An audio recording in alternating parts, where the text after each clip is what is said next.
এই ১০টি কারণে বন্ধ হতে পারে আপনাদের রেশন পরিষেবা। ইতিমধ্যেই রেশন কার্ডকে নিয়ে ১০টি গুরুত্বপূর্ণ নিয়ম জারি করলো রাজ্য সরকার। এবার থেকে ফ্রি রেশন পেতে হলে মানতে হবে এই নতুন নিয়মগুলি। তো বন্ধুরা, কোন কোন কারণে আপনাদের রেশন কার্ডটি বন্ধ হতে পারে এবং ফ্রি রেশন পেতে হলে আপনাদেরকে কোন কোন নিয়মগুলি মানতে হবে, এই সমস্ত বিষয়ে আপনাদেরকে একদমই বিস্তারিতভাবে জানিয়ে দেব এই ভিডিওটিতে।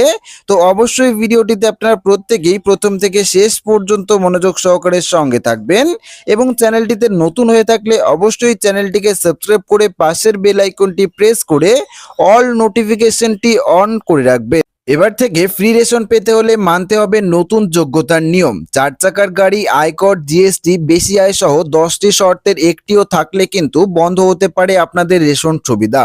এই নতুন নিয়মের ফলে কারা কারা প্রভাবিত হবেন, কোন কোন গ্রাহকদের রেশন কার্ড বন্ধ হবে বা ব্লক করা হবে, এই সমস্ত কিছুই আপনাদেরকে এই ভিডিওটিতে একদমই বিস্তারিত জানিয়ে দেব। ইতিমধ্যেই রেশন কার্ডকে নিয়ে প্রকাশ্যে এলো বড় একটি আপডেট। আগেই ভোটার তালিকায় নাম কাটা যাওয়ার পরেই কিন্তু বাতিল হয়েছে বহু রেশন কার্ড, কিন্তু সম্প্রতি সুপ্রিম কোর্ট এসআইআর মামলার একটি নির্দেশে দিয়েছিল, যেখানে বলা রয়েছে এসআইআর নাগরিকত্ব যাচাইয়ের মাপকাঠি হতে পারে না। তাই সংশ্লিষ্ট ভোটারদের রেশন কার্ড নিয়ে যে জটিলতা রয়েছে, এবারে রাজ্য সরকার ও খাদ্য সরবরাহ দপ্তরের তরফ থেকে এই সব গ্রাহকদের কিন্তু রেশন কার্ড বাতিল করা শুরু করে দেওয়া হয়েছে।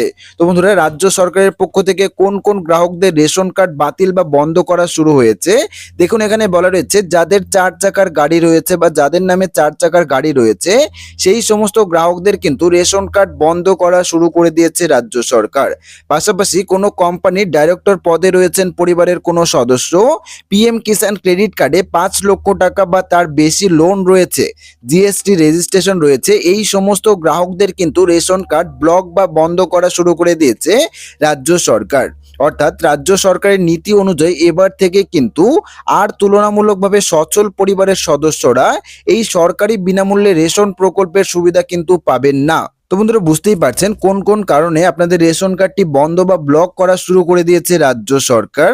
পাশাপাশি ইতিমধ্যেই রাজ্য খাদ্য দপ্তর সূত্রে জানা গিয়েছে যে এসআইআর তালিকায় যাদের নাম বাদ গিয়েছে তাদের রেশন কার্ড কিন্তু বাতিল হবে না সম্পূর্ণ ভেরিফিকেশন না হওয়া পর্যন্ত।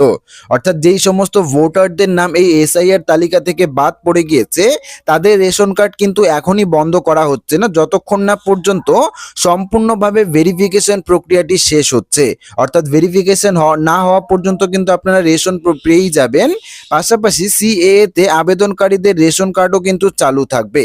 তবে বছরে ৬ লক্ষ টাকার বেশি আয় হলে কিন্তু স্বাভাবিকভাবেই রেশন কার্ডটি বাতিল করে দেওয়া হবে।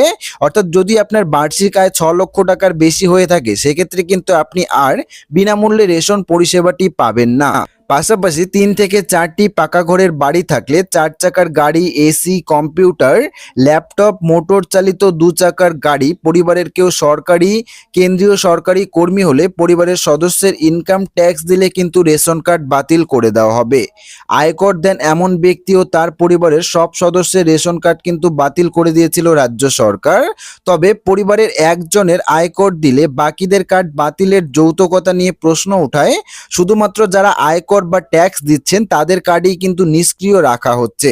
পাশাপাশি গ্রামীণ এলাকায় ট্র্যাক্টর, নির্দিষ্ট সীমার বেশি সেচযোগ্য জমি, ল্যান্ডলাইন ফোন, ৫০,০০০ টাকার বেশি কিষাণ ক্রেডিট কার্ড, পরিবারের কোনো সদস্যের মাসিক আয় ১০,০০০ টাকার বেশি হলে কিন্তু রেশন তালিকা থেকে রেশনের নাম কিন্তু বাদ যেতে পারে। ওয়াকিব মহলের ধারণা বাংলা থেকে প্রায় ১৭.৫ লক্ষ নাম কিন্তু বাদ যেতে পারে এই রেশন কার্ডের। তবে রেশন কার্ড বাতিলের আগে সকলের নথিপত্র কিন্তু পুনরায় যাচাই করা হচ্ছে। কেন্দ্রীয় সরকারের তরফ থেকে জানানো হয়েছে যে গোটা দেশে প্রায় ৬ কোটি রেশন কার্ডধারীকে অযোগ্য হিসেবে চিহ্নিত করা হয়েছে। এরা বিনামূল্যে স্বল্প মূল্যে রেশন পাওয়ার যোগ্য নন। তো বন্ধুরা, বুঝতেই পারছেন যে কোন কোন কারণে আপনাদের রেশন কার্ডটি বাতিল করতে পারে রাজ্য সরকার বা কোন কোন কারণে আপনাদের রেশন পরিষেবাটি বন্ধ হয়ে যেতে পারে।